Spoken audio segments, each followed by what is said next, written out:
And for more insight into this cyber attack on Sony, we are now joined by Scott Schober in New Jersey. He is a cyber security expert and is the president and CEO of Berkeley Varitronics Systems. Welcome back to the broadcast. Yeah, thanks for having me on, Susan.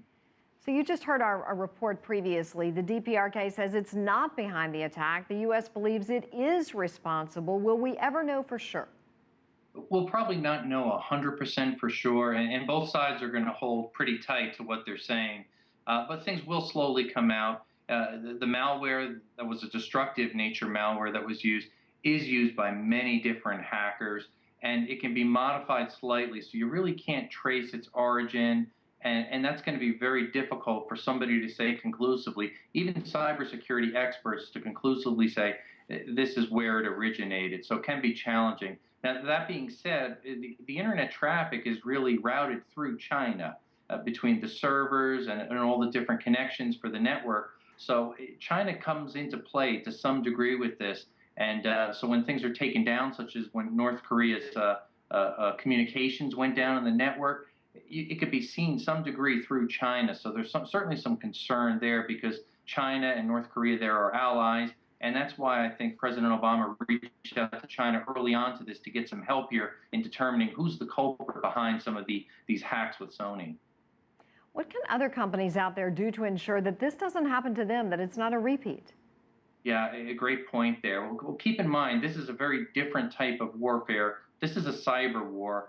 And in the case with Sony, it's a very focused, targeted attack against Sony, against the employees, and really its entire infrastructure there. Because I still strongly believe, and some others too, that this had some degree of insider information that was leaked out, because so much detailed information about Sony's servers and the network infrastructure had to be included with this type of attack. Because Sony's a media company. They're putting movies out there.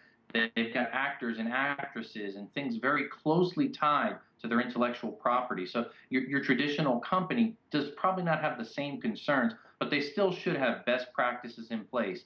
Keeping confidential information confidential, not putting too much out there, certainly we see Sony did, and using best practices with passwords and security on their servers.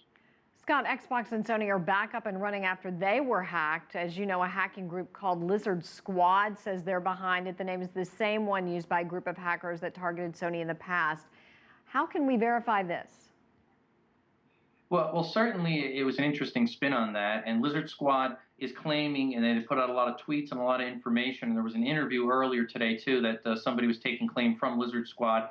Hard to verify 100%, but looking at past hacks, and they have hacked PlayStation in the past, it seems very closely tied in there. So pretty good chance it was Lizard Squad, and they were kind of bribed to stop doing this, and it looks like that was somewhat successful because now people are back online after about 48 hours of interruption. And it was interesting, it wasn't just PlayStation, but it was also the Xbox, Microsoft's product that was targeted as well for probably 100 to 150 million online users affected. So tremendous message that was sent across there. And it was really, again, for bragging rights. That's what they were trying to do there. Certainly very humiliating for those companies at this Christmas time. Thank Definitely. you so much, Scott Schober, joining us from New Jersey. As always, wonderful to see you. We appreciate your time. Great. Hey, thanks for having me on again.